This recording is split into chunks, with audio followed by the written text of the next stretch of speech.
King Jaja of Opobo, a legacy of resilience and defiance. King Jaja of Opobo, born Jubo Juboga, originally Moneso Ozaramba, was an extraordinary figure in African history, a merchant prince, visionary leader, and founder of the Opobo city-state, located in what is now Rivers State, Nigeria. His life's journey, spanning from enslavement to royalty, showcases resilience, intelligence, and an unyielding quest for self-determination. Jaja's enduring legacy continues to inspire as a symbol of African agency in the face of colonial exploitation and oppression. From humble beginnings to captive. Jaja was born in 1821 in the Igbo village of Imodoruha, Amegbo, in present-day Imo State, Nigeria.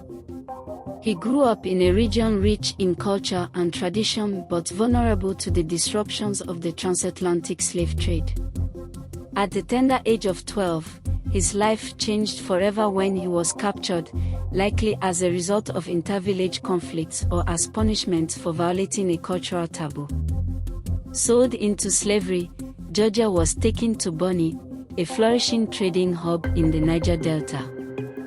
Bonny, with its strategic location at the mouth of the Niger River, was a major center for trade, first in slaves and later in palm oil, the liquid gold of the 19th century. Upon arrival, Jaja was renamed Jubo Juboga by his first owner, marking the beginning of his integration into the complex social and economic systems of Bonny. Despite the hardships of enslavement, Jaja's keen intellect and adaptability began to shine, setting the stage for his remarkable transformation. Rising through the ranks. Jaja's second owner, Chief Alala of the Opobo Anipepo Royal House, recognized his exceptional intelligence and entrepreneurial instincts. Under Alala's mentorship, Jaja was allowed to participate in small trade ventures while fulfilling his duties as a slave. Over time, Jaja's acumen in trade earned him both trust and opportunities. Through tireless effort and strategic thinking, Jaja amassed enough wealth to purchase his freedom. This achievement, extraordinary for an enslaved person in that era, marked the beginning of his ascent to prominence. As a free man, Jaja immersed himself fully in the palm oil trade, mastering the intricacies of commerce and building a network of alliances that would later prove invaluable. Master of commerce and leader of men. Jaja's reputation as a shrewd businessman and visionary leader grew rapidly. He joined the Anipepo House, one of Bonny's most influential trading houses, and quickly rose through its ranks. When the head of the house passed away, the Anipepo House faced a financial crisis that threatened its survival. Jaja, undeterred by the challenges, stepped forward to assume leadership. Within 2 years, he had paid off the house's debts and restored its dominance in Bonny's trade. Under Jaja's stewardship, the Anipepo House absorbed 14 of Bonny's 18 trading houses, solidifying its position as a commercial powerhouse. However, this consolidation of power created rivalries, particularly with the Manila Pepo House, led by Oko Jumbo. These tensions, coupled with the shifting dynamics of trade and colonial interference, set the stage for Jaja's most audacious move, the founding of the Opobo city-state. The birth of Opobo. In 1869, after a devastating fire and escalating conflicts with his rivals, Jaja led his followers to establish a new settlement. Naming it Opobo, after an ancient Ebony king, Jaja strategically located the city-state to control key trade routes. Within a short time, Opobo became a thriving commercial hub, dominating the palm oil trade and challenging the established economic order. Jaja's innovative leadership transformed Opobo into a model of African self-reliance. He bypassed British middlemen by exporting palm oil directly to Liverpool, significantly increasing profits for his people and disrupting the colonial trade hierarchy. This bold move asserted African agency in global commerce, defying the stereotypes of African inferiority propagated by colonial powers. A visionary leader. Beyond commerce, Jaja was deeply committed to the welfare and progress of his people.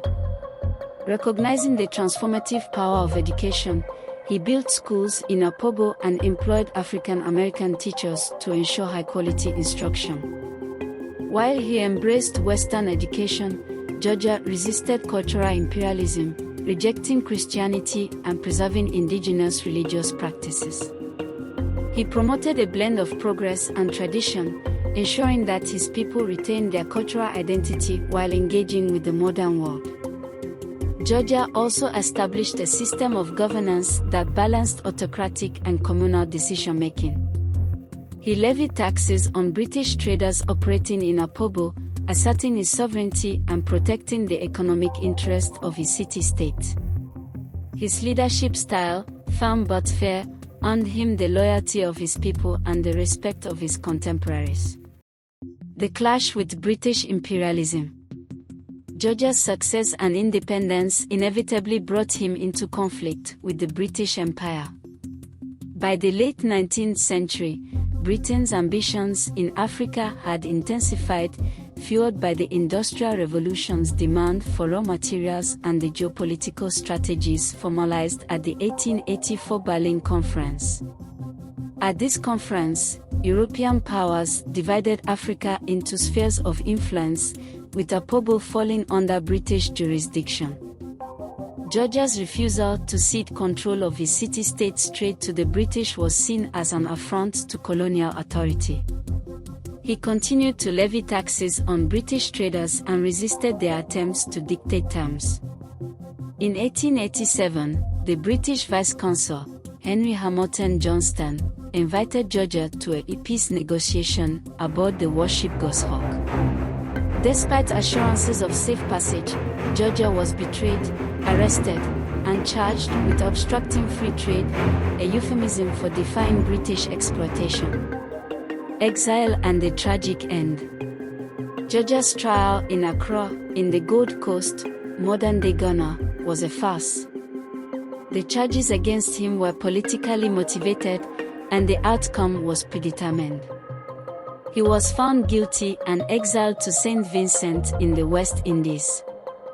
The loss of their leader was a devastating blow to Opobo. Trade with the British stagnated, and the city-state's influence waned without Jaja's guiding hand. After years of appeals and mounting political pressure, the British allowed Jaja to return to Opobo in 1891. Tragically, he never made it home. En route, Jaja died under suspicious circumstances, allegedly poisoned after drinking tea. His untimely death marked the end of an era for Opobo, which struggled to regain its former glory without its charismatic leader. Legacy of a hero. Today, King Jaja of Opobo is remembered as a hero who exemplified resilience, ingenuity, and defiance in the face of colonial oppression. His legacy is enshrined in the history of Nigeria and celebrated throughout West Africa. A statue of Jaja stands proudly in Opobo, serving as a testament to his enduring influence. Jaja's life story is a powerful reminder of the potential for greatness even in the face of adversity. He demonstrated that intelligence, determination, and vision could overcome the most daunting challenges. As a leader, he championed African self-reliance and sovereignty, leaving an indelible mark on the history of the Niger Delta and beyond. His legacy continues to inspire generations to challenge injustice and strive for self-determination, proving that the human spirit is capable of triumphing over even the greatest of odds.